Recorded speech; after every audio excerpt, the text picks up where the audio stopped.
Hi, book lover. Welcome to your library, our library. It's all about fun in the reading culture. We are state accredited and corporate certified. My name is MD Njiru, the artist. Thank you and welcome. So, this is part 2 of the video about momentum. So, this video is all about making a comeback. Once you lose the momentum, it's all about making a comeback. So if you had not watched the video on momentum, kindly check it out.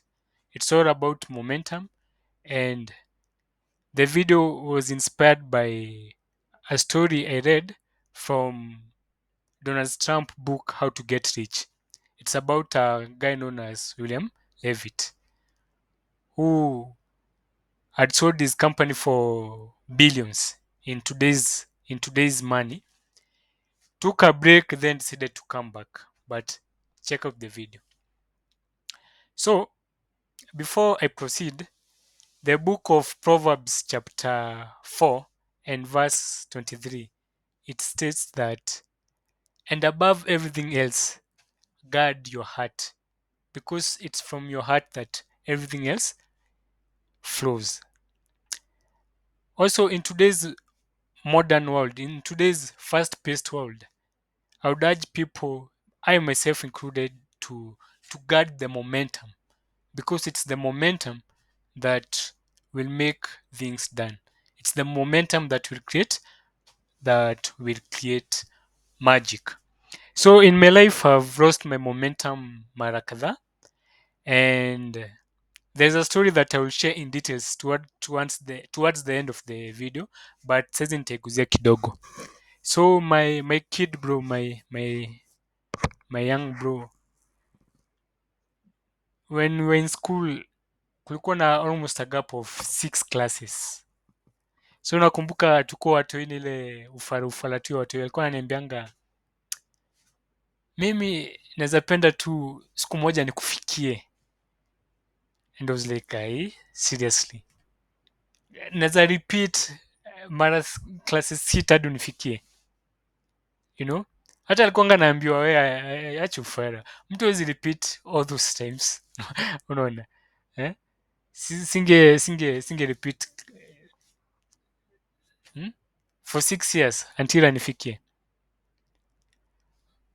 But when I was making this video, when I was preparing for this video, I remembered my bro finally alinifikia. In fact, it's a funny and interesting story. At one point, I started working as a high school teacher, untrained. I was a UT, and at one point nakumbuka I was so excited. Time ya holiday tuition, my bro came to the school that I was teaching as a student na nikamfunza. So I was like, yeah, eh? For me back then it was an achievement ati nimemaliza shule na nimefunza hadi bro yangu. In fact bro yangu wako I think hakubambika sana na hiyo story ya mimi kumfunza ako irudi tisho tena. But funny enough, after nimemfunza hiyo time, years later I decided to make a comeback and we sat KCSE together. Sijui ka unaona hapo. At one point nilimfunza. In fact, in the first high school that I taught, the first school that I taught, your high school, ilianza na form 1 African Grow. Bro yangu alikuwa amekam hiyo shule as a from another school to show na nikamfunza. Fun enough, when you're sitting is KCSE, I was trying to make my comeback and we sat together. So tune in to the end of the video and I'll talk more about some comebacks. Yeah, I was trying to make a comeback. Utajaji uniambie if the comeback was worthy. If the comeback was worthy. So for a more in-depth of analysis of this video and the previous video, kindly kuna description hapo kuna link ya blog hapo kwa description. Kindly enda ujisomee the in-depth part. You know, there is a certain magic ya a written story of a told story. I don't know if it's for me or for everyone. Even when I'm watching a movie, and then when I'm reading the same story from a book, I feel like ile from the book it's more in depth, na I get a better understanding. Yeah, and my imagination is not very much limited. Imeachiliwa to roam, and I am able to visualize more. So that is it. So we have agreed momentum ni kitu very very precious. It's something very precious, you know. Even Isaac Newton first law of motion stated that an object at rest tends to remain at rest, and an object in motion tends to be in motion, to remain in motion, unless acted upon by unfavorable force. So when things are in momentum, they tend to keep on going, you know. But sometimes life happens and we lose the momentum. No, no. So this video is about how to make a comeback after losing the momentum. But before we dive in deeper into the comeback, let's see some of the reasons why we lose momentum. It's not an exhaustive list, ni vitu zenye mbili tatu niliangalia, nikaona kwa maisha yangu na kwa maisha watu wengine, nikaona maybe hizi ndio zifanya watu lose momentum. Pale kwa comment section you can add the reasons why people lose momentum. Reason number one ni distraction. Reason number one ni distraction. Kuna ad fulani iko online nilikuwa naona ya Meja akiongea about Meja, our legend akiongea about when an artist ameblow, unaona vitu kama sherehe nini nini, yeah, zinaweza come in between na unaona music career yake is slow down. So distractions zinaweza tutoa from the path of momentum. So whatever you are working on, inaweza kuwa ni biz, inaweza kuwa ni marriage, inaweza kuwa ni family, inaweza kuwa ni education, anything that you are working on. Inaweza hata kuwa ni diet, you are working on your diet, lakini bado kuna distraction kidogo kidogo hapa pale, eh? Ukipita pita hivi umepatana na fast foods, unaona, na labda sio cheat day yako, ushabomoa, you get, ama ni day yako ya kwenda zoezi, you know, then distraction tu imetokea. So distractions ni mingi, yeah, distractions ni mingi na kila mtu akona distractions zake, you know. The last host we had kwa our library, your library, yeah, Mr. James, he was talking about alitrack phone usage yake, akapata yeye scroll kwa phone ya connect for at that time akwa scroll for over 5 hours, hmm? And I'm sure hata me maybe I spend, nakumbuka kwa hiyo video kwa hiyo interview akisema hivyo, nakumbuka my reaction was like wow. Then later on I was like mimi mwenyewe maybe hata it's much worse, only that sijaifikiria kutrack, you get. So distraction sio lazima atiku ni kitu mbaya, maybe ni phone, yeah, maybe ni phone, maybe, you know. So anything can be a distraction. So number one ni distraction. Number two ni multitasking. Like I shared in the previous video, I talked about I had started a blog, and after nimeanza blog kidogo kidogo nikaanza YouTube channel. I remember I started the blog, I don't remember the exact time, but ilikuwa around hapo towards the end of towards early November by the way, yeah. Then blog, then YouTube channel nikaanza. I remember I posted my first video deck dakika 18. Yeah, so thank you for all of you wenye tumestick hiyo time yote. So I started multitasking. Blogging sio kitu nilikuwa nimefanya before, so it's like huyu ni mtoto, it's like a small kid, alafu sasa umepata small kid pia unaongeza another small kid, unaona eh? Ama umepata ka small kid alafu pia umekimbilia ku adopt mtu mwingine, you know. So nimeanza blog ija grow bado, alafu ndio mimi pia nimeanza YouTube channel, yeah. So hizi vitu mbili zina demand attention yangu, na pia there are other things in life that, unajua life pia, yeah, life sio tu about your blog na YouTube channel, kuna vitu zingine, yeah. So unakuta the time I was multitasking, moja ikaumia, yeah. So blogging ikasimama kidogo, you know. So blogging ikabidi kwanza imesimama, nikaenda tu nikaamua sasa ni focus na YouTube channel kwanza, unaona.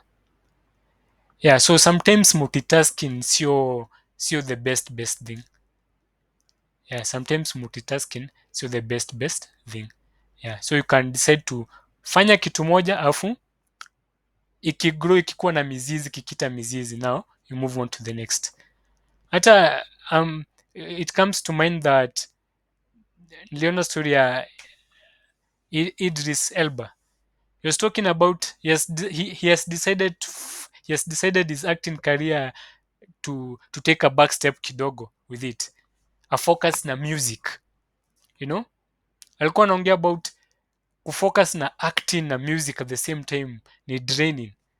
It's like building a sijui a story house sijui with sijui carrying water. Kuna kitu kwa sema hapo sikushika poa, but it came into mind nikaona yenyewe these two things are demanding, so wakaamua kwanza hii moja kwanza acha pause. So multitasking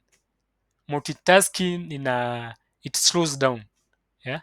Hata comp ukifungua multiple tabs, unaona, there's a way in slowing it down, you know, there's a way it slows down, yeah. Even research has it that hata our brain when tuna multitask, yeah, the brain gets exhausted juu ina switch from this to this to this, from this to this, yeah. So another reason for losing momentum ni kumultitask, unaona. So that's another reason of losing momentum juu sasa, if let's take the case of maybe Idris Elba. So ile momentum uko nayo, alikuwa nayo kwa acting career, akifikisha hapa a shift kidogo gears, sasa kuja kwa music a shift akuje kwa, you know. So hiyo back and forth, hiyo shifting back and forth, unaona, ina slow down. So another reason for kupoteza momentum ni hiyo multitasking. Then another reason ya kupoteza momentum ni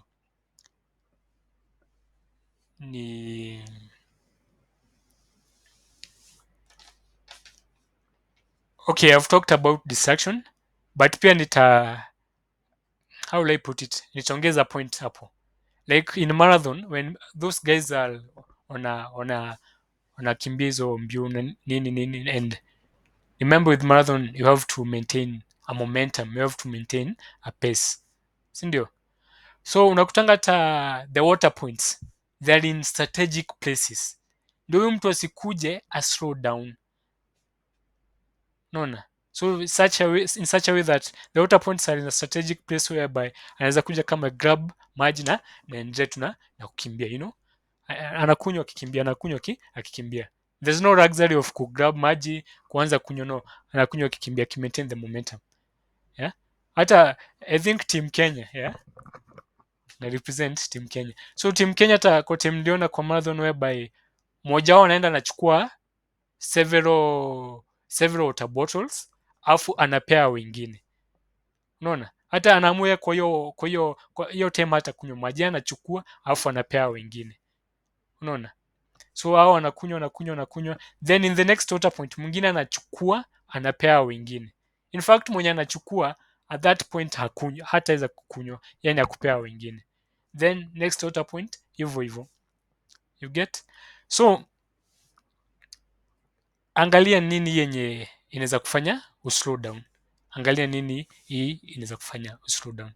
Kwanza, in this fast paced world, yeah, unakutanga like umeamua let me ningie kwa phone nifanye kitu fulani ama ni confirm kitu fulani, before umalizane na hiyo kitu umekuta umetoka kwa hiyo whatever you are doing, you have gone to something else, you have gone to something else, and by the time you are coming back to the initial thing, yeah, if you're lucky, that is even to come back, umeenda no, you have been carried away.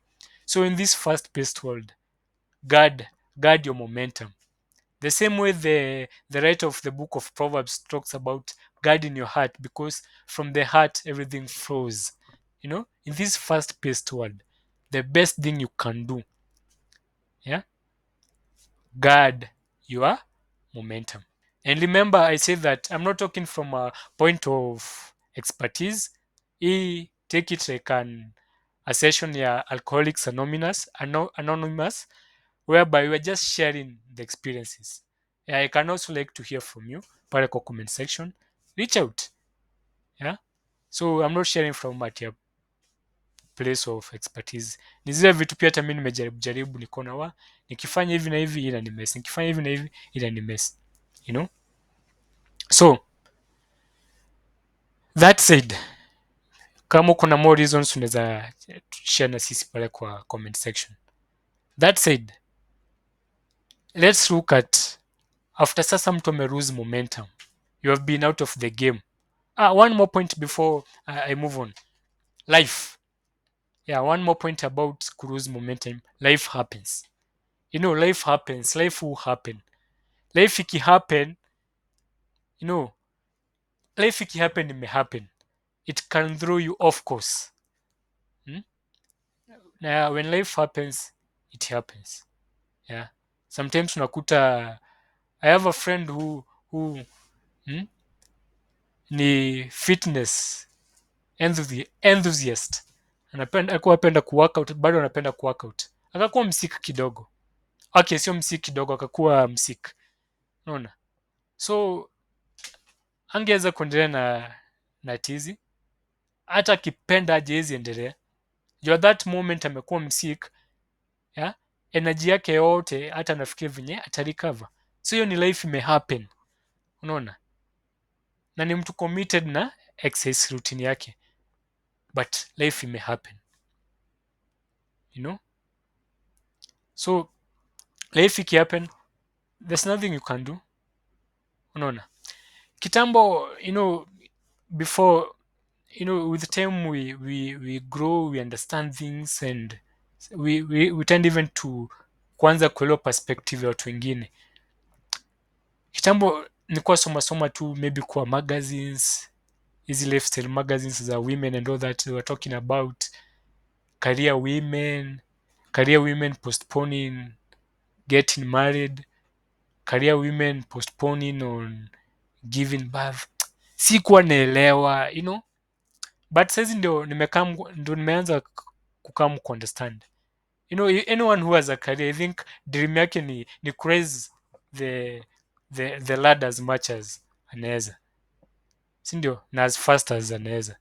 So I think I can now relate, I can understand. I'm like, okay, for these ladies, mahesabu piga unakuanga like like nikiweza toka kidogo niende like for my maternity leave, by the time na come back ku pick up the momentum penye nilikuwa, yeah.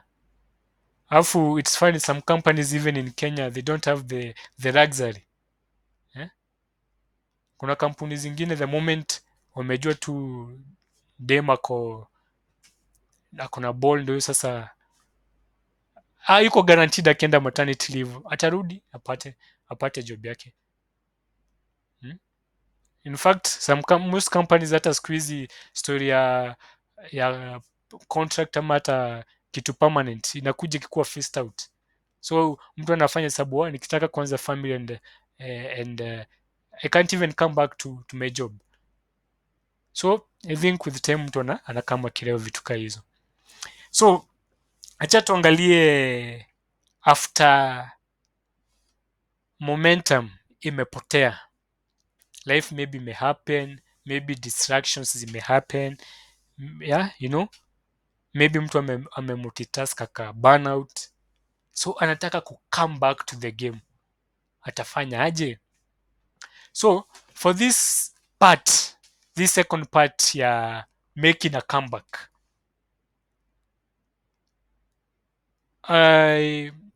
I'll give two analogies na ndo zitatusaidia to move. Sawa? So the first analogy ni something that nilipitia some time back. So I remember sasa ile time nilitrain vizuri, sasa like time nilichapa zoezi vizuri.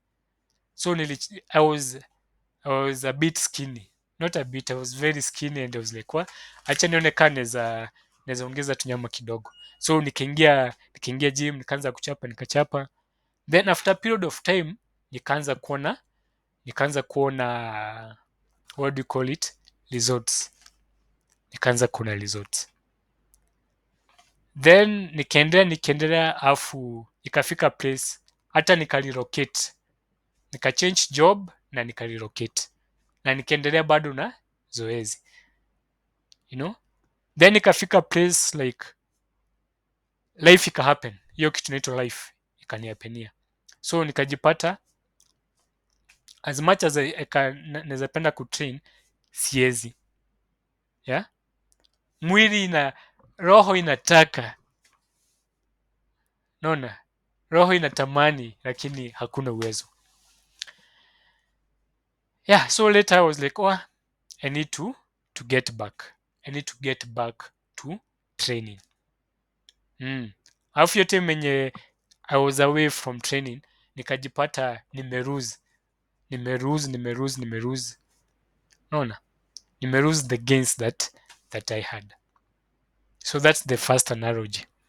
The second analogy yenye itatupeleka through hii process ya comeback ni ya artist, musician. Picture any, comment yako acha tu akuje any. Yeah? Globally, Kenya, pick any. Mwenye mai hit but anajaribu kumake comeback. Umempicture, umemtake, sawa, mchukue. Sasa tuendelee sasa. Huyo msanii alikuwa amehit. Sasa anajaribu ku comeback. You get? So hizi zitatusaidia sasa in different areas. Maybe unataka ku come back in a different area. Hata mimi kuna zile areas nataka ku come back in. So nika come up na list yenye inaweza tusaidia. Yeah. So I'll be referring my list kidogo so usishangae nini naangalia. So number 1, restart small. Restart small. It's funny that when we step away, we want to come back and pick up from where we left. So when I came back to the gym around 2 sasa, I wanted to pick up from where I left. By the time I left, nilikuwa na bench around 70 kg, reps kama 5 without support, alafu 80 nilikuwa na bench na with a spotter, with support. So venye nimerudi, I wanted to nirudi alafu nianze kuinua sasa penye niliachia. I was frustrated. Hata singeweza hata kuinua hata 40. Hata that he was struggling. That is nilikuwa chapa reps I think 12. You get? So I was like, comment yangu iko imenihit like I need to restart small. Unaona? So restart small. So the same case na hata msanii. Msanii akirudi sasa kwa game, what does he do? Anaexpect sasa akirudi hivi ile ngoma tu akiachilia hivi. Penye aliachianga, si aliacha alikuwa amehit, alikuwa amefika hapa. So anaexpect akirudi sasa ata take it from there. No, things zimechange. So kuwa willing kurestart small. Na the word is restart, sijatumia the word start. When initially kabisa mara ya kwanza nilianza kutrain the first round, I think nilianzanga kubench na 15 to 20, then nikakuja nikigrow. So naona time mara ya pili nikikam kwanza kubench na 30 yenye na dharau 30 ni kidogo. When I was restarting, imagine I was restarting at level twice penye nilikuwa nimeanza mara ya kwanza. Sijui kama una get. Haimaanishi una start from scratch. At least now you have the experience. So hii process itakuwa at least faster. Na kuna vitu najua utaavoid. So when I was coming to the gym for the second time, I knew how to train and all that. Nilikuwa najua basics zote. Yeah. But I had okay, it didn't sink to me that I had to restart small. Yeah, so I'm still working on comeback. Bado sijai chapa hiyo comeback vizuri. Second point is cut expectations. Manage expectations. You know, when we talk about expectation, most of the time the word expectation when is thrown around, most of the time tunafikirianga ni expectations from other people. Even expectations from yourself. I was expecting nita bench 60, hata wacha 70 8 yenye niliachia, nilikuwa na expect kama nitashuka sana ni 60. So I was expecting my body ita bench 60, unaona, but that's not the case. Body yangu inge bench 60, I'd been out of the game. So lazima ningeenda na ninge manage expectations zangu, unaona. Pia msanii ana expect sasa juu amerudi sasa kwa game, sasa interviews sasa zita yeah, ataitwa interviews, ataitwa shows, ata hit. You get the point. Manage the expectations. In fact, msanii anaweza rudi na ngoma kali kuliko ile ngoma yenye alikuwa ametonga ile first time, but sasa kuna vitu zimebadilika. So the best thing first ni kumanage expectations. Rudi kwa game, relax. So whatever you're planning to make a comeback on, yeah, whatever you're planning to make a comeback on, manage your expectations. Yeah, ndo usikue frustrated. Unmanaged expectations lead to frustration. Unmanaged expectations zinafanyanga mtu ajaribu kuput on more effort. Sometimes hata sio effort inahitajika, ni the process. So una put on more effort, you burn out. Hmm? Nakumbuka, this also reminds me of another time. Kitambo kabisa kabisa I used to do morning runs. Yeah, kuna place nilikuwa kimbia afu nazunguka napanda mlima na teremka, Then nikakaa sana bila kukimbia. Sasa siku moja nikasema acha mimi nirudi kukimbia. Nikarudi nikaanza kukimbia. Kufika pale kwa kwa mlima. Eh? You'd have thought I was pregnant. Kizunguzungu ndo hiyo. I'm feeling nauseated. Ndio mimi kupuke. I was like, what? See, Kito used to do it. Yeah. So me, I didn't know that time, but I was more young. I didn't know. I was like, si mimi ni mtu wa kukimbia, so naweza rudi tu na nikimbie. So manage your expectations. Manage your expectations. So then the other point is don't rush the process. The first round when nili hit gym, it took me almost 6 months ndio ni notice tangible results. Then ndio nitoke from 20 kg 15 to 20 kg ndio sasa nianze comfortably kubench 70, and with support naweza bench 80. It took me 1 year. There was change of diet, there was change of lifestyle, unaona, there was commitment, there was sweat into it, unaona, there was research niliput ndio nijue nini naendeleanga. But sasa ndio mi nimerudi, nataka sasa nianze kubench almost nilikuwa na bench afu niende nikigrow. So trust the process. Ndio huyu msanii amerudi kwa game. Natumia msanii as an example ndio you be able to rate. Maybe utaweza create na history ya ya gym na nini, but maybe ya msanii you can be able to rate with it. Huyu msanii ndio atoke from ngoma ya kwanza ndio a hit. Very few musicians unakutanga ngoma ya kwanza ndio imehit. In fact wenye wengi wenye hit ngoma ya kwanza they end up becoming one hit wonders.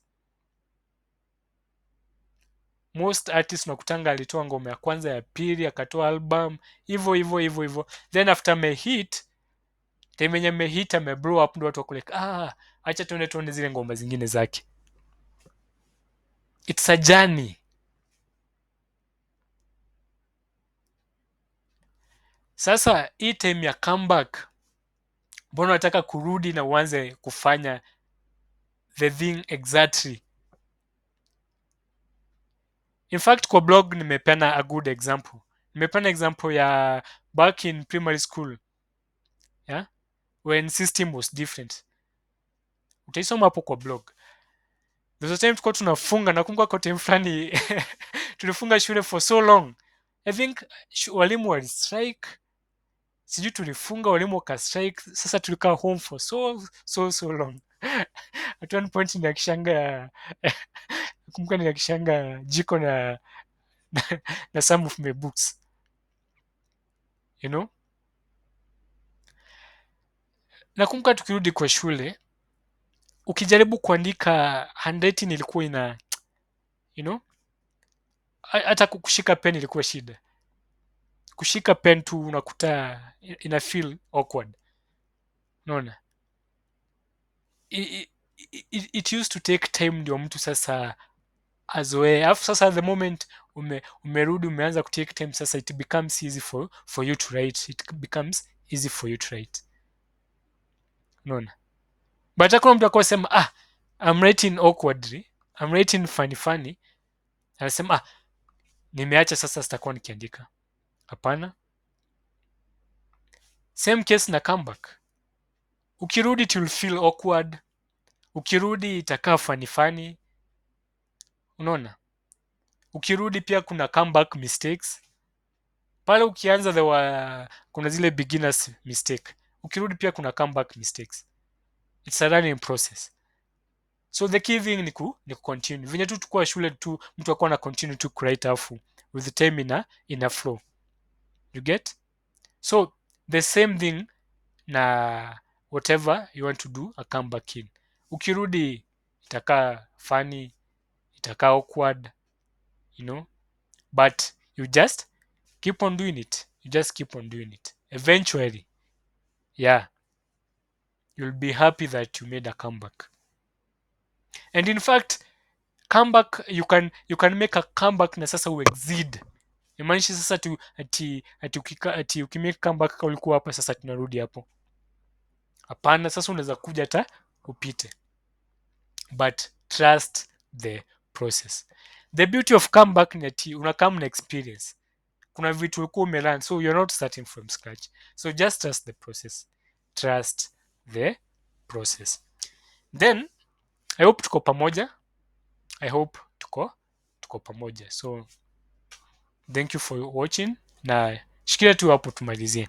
The next point, we should factor in change in the initial drive. Anytime you're trying to make a comeback, factor in change in the initial drive. The first time nilihit gym sasa ile vizuri round 1, my initial drive was different. I was very skinny. Yeah, I was very skinny. So I was like, I need like to bulk up kidogo. I need nahitaji to muscles. So that was the That was the drive. You get? Msanii mara ya kwanza akitoa ngoma, initial drive inakuanga to release the artistic expression. There's, yeah, mtu ako na that thing ndani yake, anasikianga tu anaweza eh? Tuseme mtu ni speaker, anaanzia anatakanga tu anaweza speak even for free, you know, I release that artistic expression. Mtu ni msanii anaimbanga hata for free, hmm? Unaonanga hata wasanii wakianzia, hata especially in churches, watakaa mwimbe for free, you know, anataka tu kutoa hiyo kitu ndani, so that's the drive. But huyu mtu akihit afu sasa akuje sasa akuwe thrown off track, akuje sasa anajaribu kumake the comeback, drive inakuanga nini? When I was coming back round 2 kwa gym, I was not skinny. In fact at one point sasa nikakuja nikakuwa sasa, hata niliacha kutrain nikakuwa skinny kidogo, nika lose the muscle gains, alafu nika gain, I think niligain 2 fats.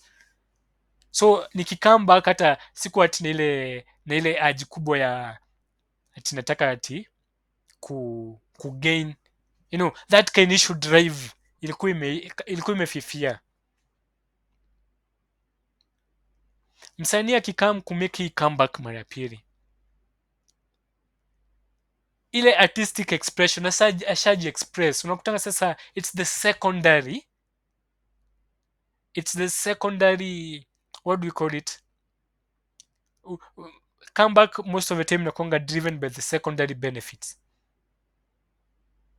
Mara first nikihit gym niko na hit ndio ni gain, naona I just keep fit, but you will come na other benefits. So when my momentum life happened and my momentum was cut short and I was trying to make a comeback, I was not really chasing the initial drive.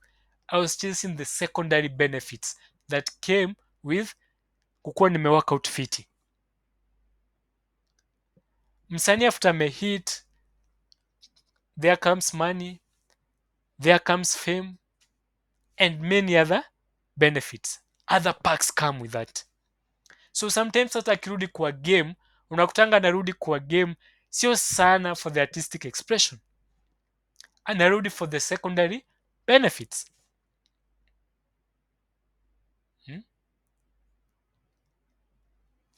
Maybe hata in a relationship umeijipata in such a situation, you dated someone afu unakuta the first time the intentions were different, then breakup ika happen, kamati ya mtaachana tu ikawin.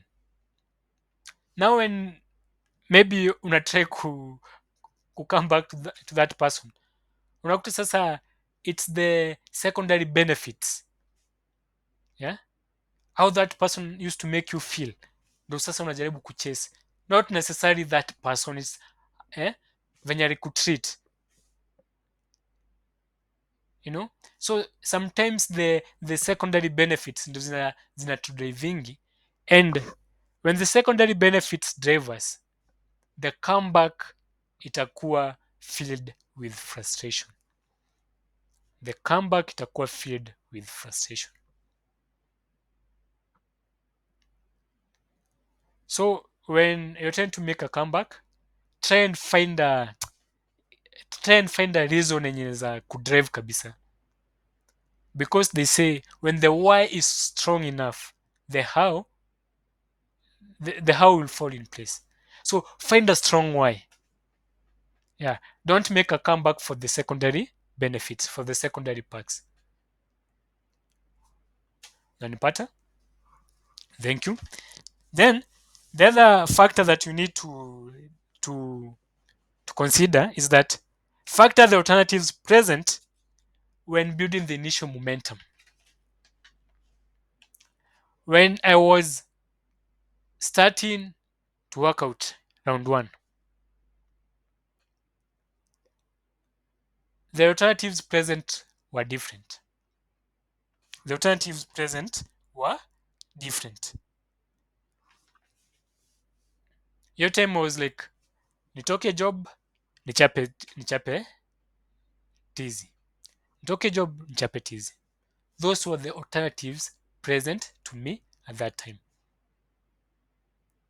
Yeah, yes, there were many other alternatives, but sasa that was the main alternative. But each time yenye come to make comeback, there were so many other alternatives. There were so many other alternatives present. Hata unakuta hata responsibilities zikakuwa zimekuwa mingi. Unaona? Same case na let's take the case of a lady mwenye this career lady. Yeah? Amechapa career yake pale, ameput her best. Unaona? Then akaamua kustart family. Alafu anataka come back. Maybe amekuwa even out, kuna some ladies, some moms who take even years off kwa employment, alafu sasa wanaamua kurudi watu wakikuwa kubwa, so wanajaribu come back. So remember ile tema yako unatoi hata the joy sana sana alikuwa anaitwa from where? Alikuwa anaitwa from the job na leisure time yake, but sasa things zimechange kidogo, kuna alternatives. The feeling of satisfaction anazaipata pia hata from kuraise watu wake poa. You know, most of the things that we do sometimes at the end of the day, when we put money aside, tuweke tu money aside, although money ni very important, it's ile satisfaction. Unaona, sometimes hata kitu inafanyanga mtu achape hasu, apart from the money pia ni the satisfaction. Unaona, so if you can derive that satisfaction from somewhere else. Unaona, if you can derive that satisfaction from somewhere else, unaona comeback hata inakuwa affected kidogo. So the same pia na msanii, what were the alternatives present? Unaona, hiyo time akianza unakuta sasa hiyo time alikuwa ameamua ni music. But saizi sasa akijaribu kumake comeback, kuna kuanga sasa kumekuwa na other alternatives. Unaona, kunakuwa kumesha kuwa na other alternatives. Yeah, like let me bring this point home. Naona like sijileta home vipoa. When I was starting the blog at that time, when I was starting my blog, the alternative at that moment, yes, there were other many alternatives, but the alternative at that moment was blog. Sasa hizi hata nikijaribu kumake, hata nikiweza make comeback and I will make it kwa kublog tena, to build my blog, kuna hiyo alternative like bado kuna nimerealize apart from blogging there are other avenues. I can do YouTube, and the satisfaction is almost the same. The satisfaction zinakaribiana juu pale ni kujiexpress artistically, kutoa hiyo artistic nini yenye kondani, na bado kwa channel bado niko na hiyo chance. Yes, ziko na tofauti na zina serve different purpose, but satisfaction is almost the same. So unakuta hata hiyo urge haiko sana, ile urge yenye nilikuwa toa pale, maybe I don't know, watu wenye mnaweza ni advice mniambie kama ni kweli. I don't know if ni dopamine ama ni which hormone inakuwa produced, the feel good hormone. The feel good hormone yenye napata kwa blog, I think bado nitaipata tu kwa channel. Unaona, so sometimes kukuwa na hiyo alternative, unakuta sasa comeback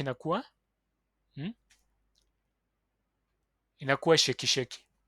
So you should evaluate the alternatives that were present. Another important factor to evaluate ni dynamics.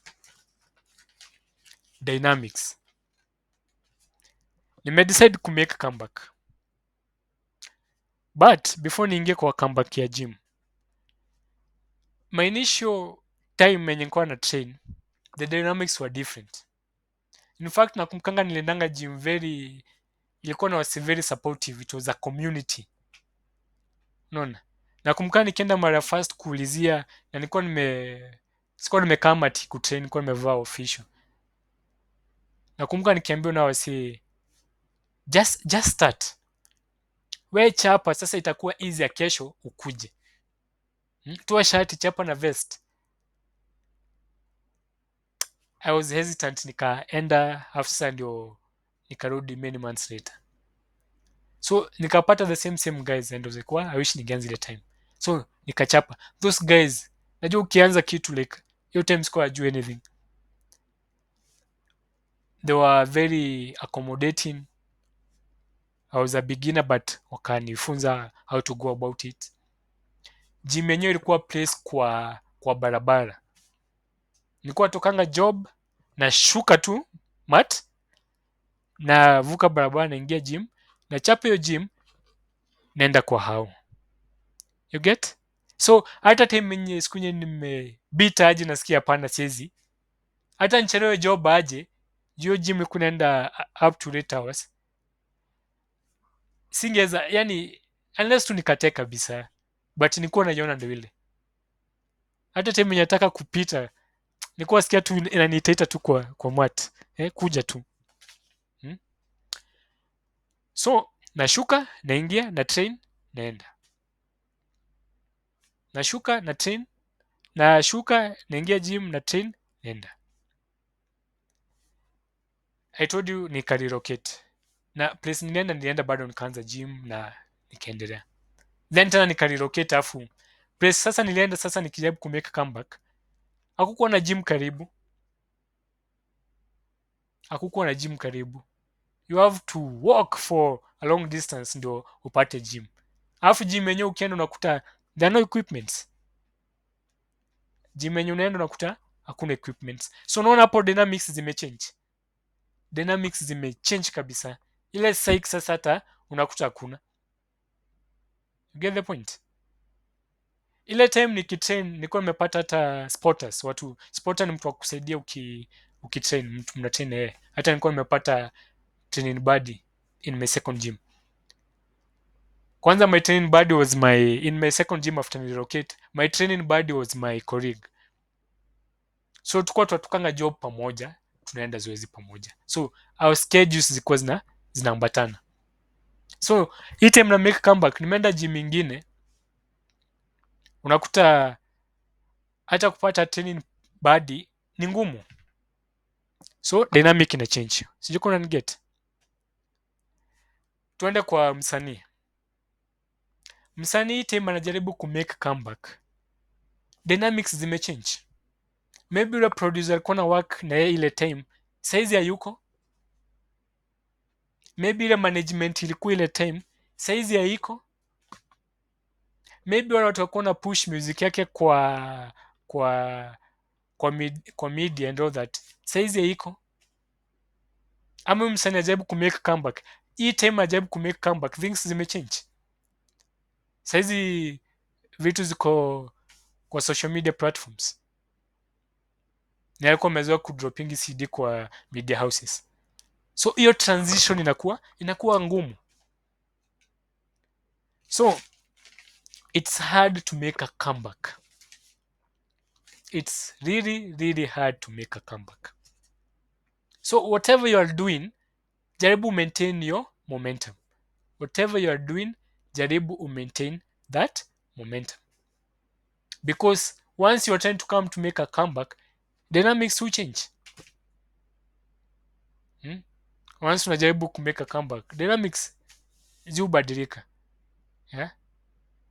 Hii comeback unataka kuimake wapi? Ni relationship fulani umekuwa ukiangalia unaona hii relationship should I consider it? Consider it size juu dynamics zinaweza badilika. We are living in a fast paced world. it's a career move unataka kumake, imake size juu dynamics zinaweza change very fast sana. So kumbuka dynamics ziu change.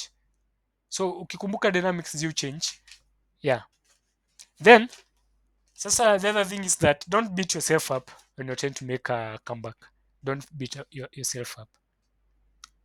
Mbona niseme don't beat yourself up? Because sasa utakuta mtu hataki ku restart small, hataki kukata expectations, mtu hataki kufactor in the change in the initial drive, mtu hataki kufactor in dynamics in the changes in dynamics. Alafu sasa ana they beat themselves up, atakuwa frustrated. So once you factor in hizo vitu zote utarealize yenyewe, unaona. So don't beat yourself up. Then the other thing, the comeback sometimes is not worth it. Sometimes comeback, it's not worth it.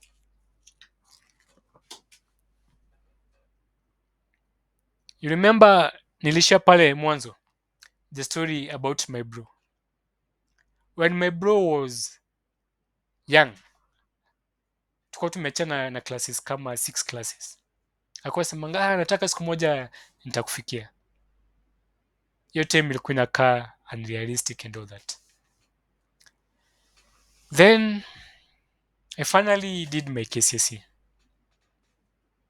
Hii story hata even people close to me hawajaijua, wataionea kwa channel.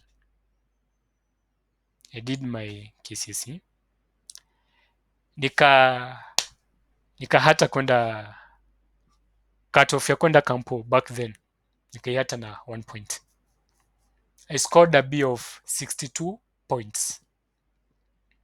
Back then kulikuwa na institution ilikuwa inaitwa JAB, Joint Admission Board. You had for boy child you had to have 63 points ndio uingie kampo through JAB. For girl child you needed 61 points. So mi nilihata na 1 point. It was a painful experience juu I knew hakuwa mtu anaweza niambia, but me deep down najuanga tu I knew I had the potential na niscore najua I had even scored higher grades than your time, and I had big dreams. Alafu back then most of our dreams were centered around naona kukuwa lawyer, yeah. So nilikuwa feel I like arguing, I like explaining. In fact I can explain the reasons why I explain myself. Naweza kuwa lawyer, maya sema ama nifanye BCom, you know. But first choice lawyer, you know. The dream is still valid. I know of someone whom I retire. I had this story in a radio station, social story yangu. Someone retired from sijui civil service. So na retire at 55-60 hapo. So ati jamaa venye aliretire, alirudi shule akaenda akasema anataka kusomea law. Akasema ati kwao watu wanaishingi long life. Babu yake sijui nani wameishi up to almost 100 years. So yeye ameretire na almost 60. Hii 40 years zingine atafanya nini nazo? Go back to school. But you understand, nisikia kwa a certain radio station, vernacular radio station. So that's not my story. I like giving credit where it's due. So maybe the dream is still valid. But sasa hiyo time nilikuwa tunajua soma, pita, enda campus. Then for me hakukuwa na option luxury ya there is parallel sijui nini. You know, parallel was way too expensive. Sasa kwenye kusoma ilikuwa tu Mungu. Yeah? Hao watu wenye walisimama na mimi during those days. In another video, hao watu wana deserve a whole book ya kuwashukuru. So results venye zilitokea, I was frustrated. I got a B of 62 points. Yeah. Hiyo kitu ikaniuma. ikaniuma. Yes, kwangu mi nilikuwa nimeanguka, nilifeel like a failure, like a loser. Ilinikula ndani. But it has taken me years to get over it.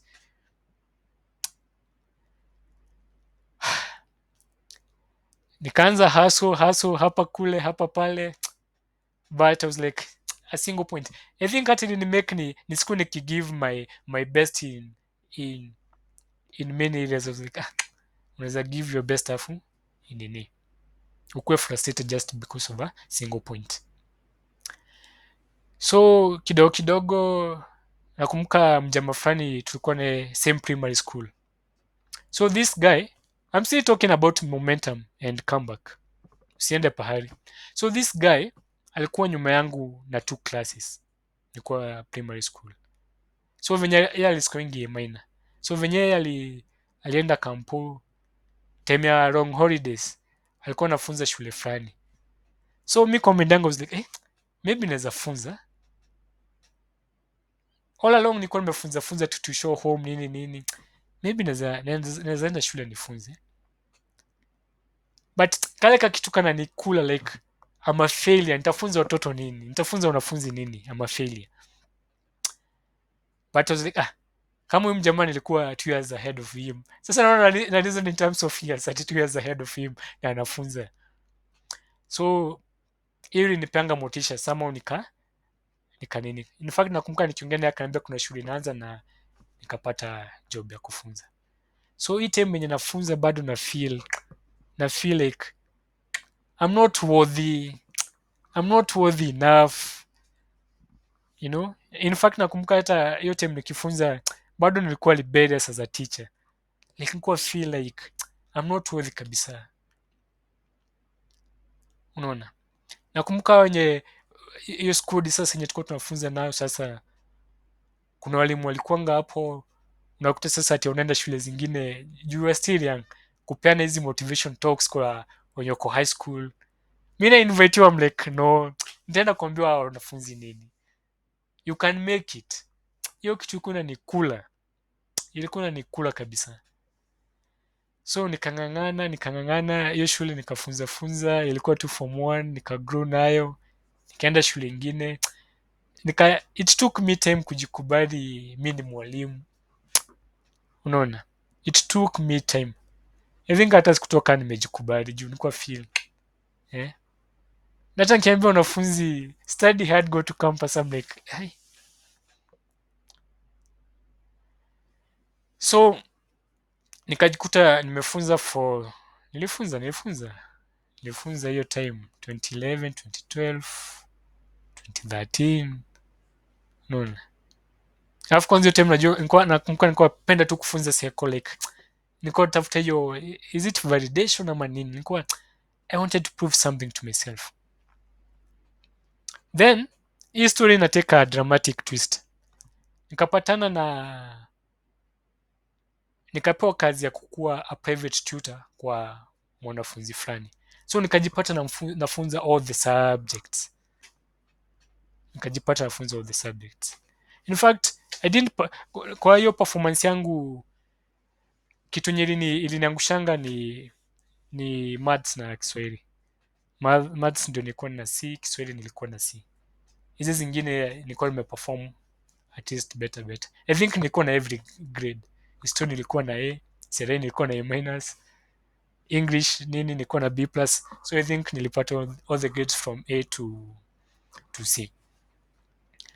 So nikaanza kufunzanga huyu mwanafunzi. Alafu around that time nikakuwa pia nafanya tuitions zangu. So ukikuwa tutor unajikuta sometimes unafunza all the subjects. So hata hii mahesabu nyekuna nilemea na vitu zingine sasa, unaona. Afisa nimekuwa sasa kwa teaching for a period of time 2011, 2012, 2013, 2014. An idea struck me. Sasa nikajua kitu inaitwa mambo na you can be a private candidate.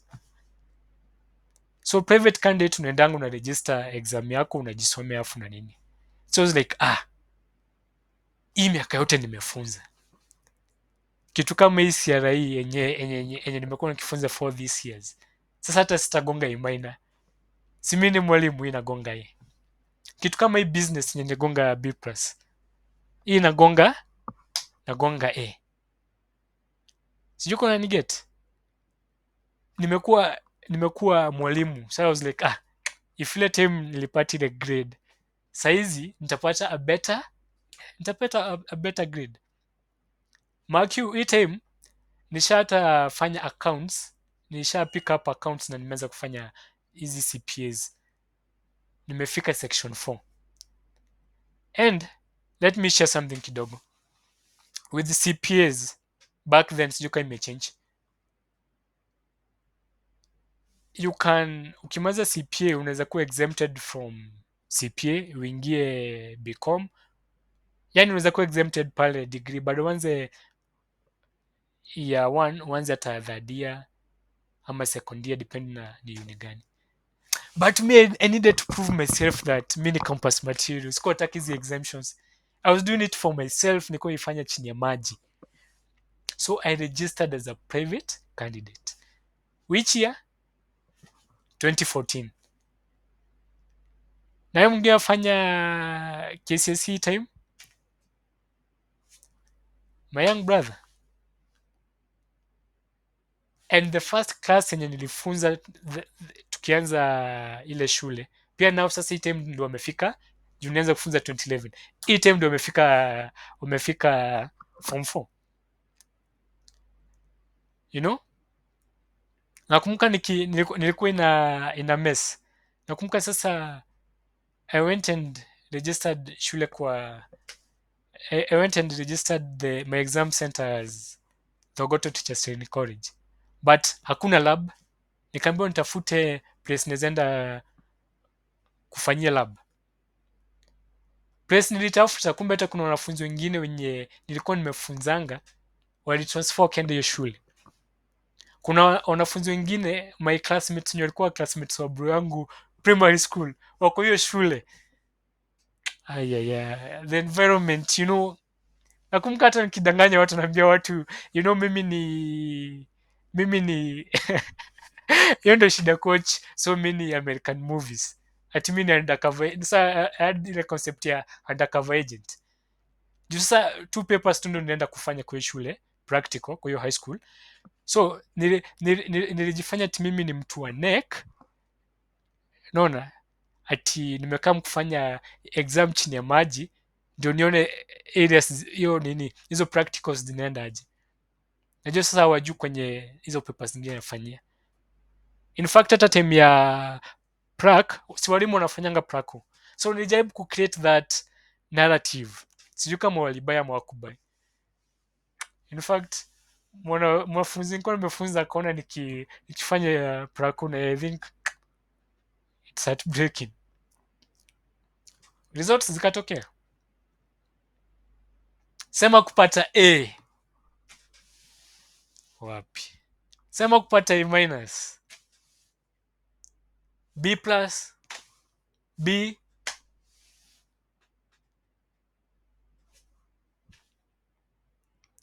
Unaona?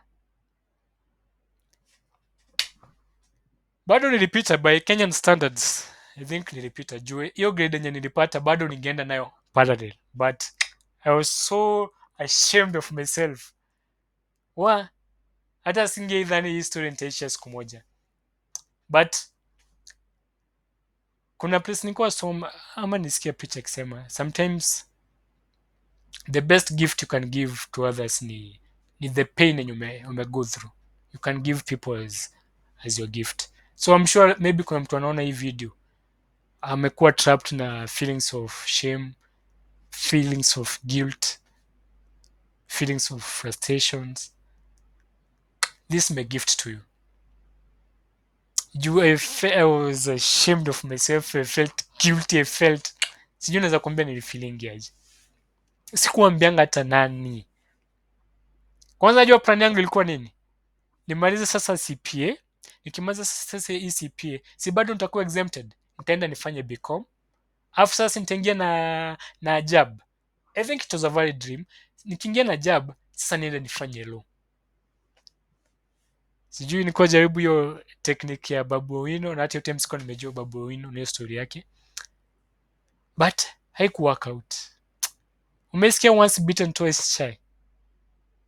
Sasa hii nayo once umejiconsider failure, sasa mara ya pili nakwambia nilifeel juu hata nikikam kuregister hiyo as a private candidate, nakumkanga huyo mtu mwenye aliniambia nienda kuregister kwake, tuliongea kwa hizo ofisi za hiyo, back then ilikuwa ofisi za DC. Nakumbuka tukiongea naye akaniambia, na what else do you do? Nikamwambia saizi mimi am a teacher na bado niko nafanya CPA section 4. In fact hata hiyo CPA section 4 hii time ni register bado niliifanya, but hiyo time nikaanguka juu nilishika vitu mingi pamoja. So ndo ajabu kuongea pia about dynamics when trying to make a comeback.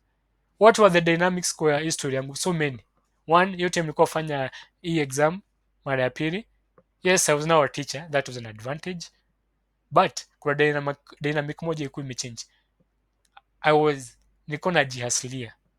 So I was a teacher because I wanted to make a living. Okay, maybe kuna other jobs ningefanya, but lazima ningefikiria nitakula nini, nitalipa nyumba na nini. Bado kuna accounts nataka ati nimalizie. Unaona? Bado sijui na hiyo time sijui sijui distractions zinatokanga wapi.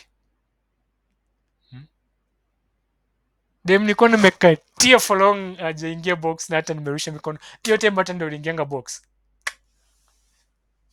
Distractions sijui zinatokanga wapi. Sijui niko kwa relationship iko so many distractions. Unaona? So dynamics ziubadilika. Unaona? Was the comeback worthy? No. The comeback was not worthy. The comeback was not worthy. So not all comebacks are worthy. Nimekupea reasons why people lose momentum, how to make a comeback, but not all comebacks are worthy. Let me share na watu more relatable. Unaona? Let me share na watu more relatable. Jagwa kuna time niliona interview yake, member of parliament Starehe, si ndio? Jagwa kwa time niliochi interview yake akasema about after kutoa music kuna place alifika akaona things zina change. Watu kaa kina Sauti Sol hizo sasa wamehit nini. Akaamua kuventure into something else. Unaona? So what if angeamua juu bado anaweza sing. What if angeng'ang'ana ati sijui kumake comeback? 50 Cent. Huyu mjamaa he can still sing. Super Bowl halftime tulimwona akiperform. It was an iconic performance. But saizi hapasu music, anapasu other things. You get the point? Watu kama kina KJ, the guy humor I think ni kitu, as much as you can learn it, ni kitu inborn. Anaweza amua kuchekesha watu, but saizi ang'ang'ani na hiyo comeback. Nani mwingine? There's so many people. Unaona? So sometimes you don't have to make that comeback. Unaona? Sometimes that comeback is not worthy. Yeah. Unless nile dream like lazima. But sometimes nayo na learn with the time. Some things is a certain phase. Unaona? Yeah. Sometimes just learn to let go. So some comebacks they're not worthy. Unaona? Sio lazima ung'ang'anie hiyo comeback. Unaona? Some missed opportunities. Sio lazima sasa ukamu ujaribu yeah? Inaweza kuwa hiyo time ilikuwa opportunity, but sasa things have changed. Dynamics zimebadilika. Yeah? So using'ang'anie ku grab your opportunity tena. Maybe hata inaweza kuwa handed to you, but dynamics zime change. So thank you guys for your attention, and I hope we can maintain the momentum. Juu tumeona venye kupoteza momentum ni kitu hard. Maybe hiyo time kama singe miss na hiyo 1 point. Unaona? Juu 1 point ndio ni nirudi 1 year later, the emotional damage. Alafu the worst thing ni ati sikuwa na mtu wa, it was not a journey, nilikuwa na walk na mtu mwingine. Ni zile vitu nataka kufanya chini ya maji. Unaona? So hata venye ili natafuta jina ya kuitaja but venye ilikuwa messed up. I had no one to share with it. Unaona? Nilililia tuko ndani ndani. Yeah? But niliaccept nikasema I don't need to prove to myself. Yeah, I don't need to prove to myself. I think hizi vitu zi come with age. Yeah? Nakumbuka Jay-Z kuna time fulani kwa interview akisema he hit at age 26 and he's glad that he hit at that age. Juu at your age hako na vitu mingi za kuprove. So I think with the time sasa, with the age, nimekaa mkona I don't need to prove anything to myself. Yeah. Hiyo ndio nilikuwa jua books, ndio nilikuwa jua ndio measure of intelligence. Yeah. Not that na put books chini, but academic excellence ni kitu poa. Bado sijapoteana sana na vitabu, si ndio? Si bado naongea about books. Yeah, my self help books. No, sijapoteana sana. So yeah, that is it. So hata sisikii cut the video, na I feel like to continue and continue. Why? Because of the momentum. The moment mtu ameanza, mtu ana feeling tu kuendelea. When you are in the rhythm, you just feel like continue. So saizi na feel hard kukat hii video, ndio naongea tu, naendelea tu kuongea. Yeah, I'm in the momentum, I'm in the zone. Naona it's easier. In fact, it's easier ni cut this video and start another video and another one, because I'm in the zone, I'm in the momentum.